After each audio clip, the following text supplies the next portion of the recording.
Құрметті офицерлер мен сержанттар, барлық қазақстандықтар үшін маңызды болған, аты аңызға айналған Бауыржан Момышұлының туылғанына 115 жыл толу қарсаңында мен сіздерге, барлық командирлерге үндеу жолдаймын.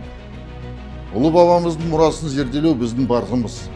Оның ойлары, идеялары, өмірлік принциптері арқылы біз командир сөзінің шынайы рөлі мен мағынасын саналы түрде түсінуіміз керек.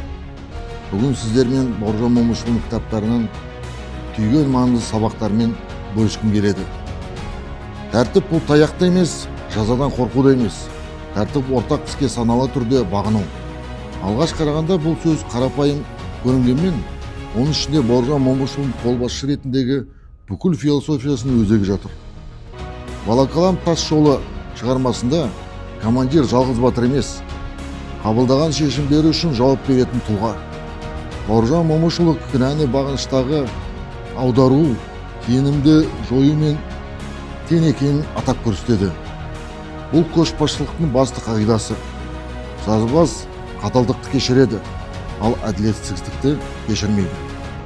Осы ойлардың бәрін біріктіретін түйін біреу. Бауыржан Момышұлы бізге армияның күші жазадан қорқуда да, ұрандарда да емес, саналы тәртіпте, сенім мен жауапкершілікте екенін ұғындырады. Бүгін соғыстың сипаты өзгерді, бірақ сарбаз сол қалпында қалды. Ол әлі де ең қиын сәтте саптап тұрғанда емес, оқ астында командиріне қарайды. Ол қатал, бірақ әділ. Ол талап етеді де, әрі жауап береді.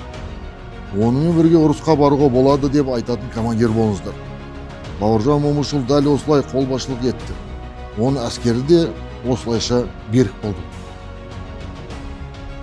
Осы үндеуімді челлендж ретінде Шығыс өңірлік қолбасшылық әскерлерінің қолбасшысы генерал-майор Маралов Жеңіс Мұхаммедқалиұлына жолдаймын.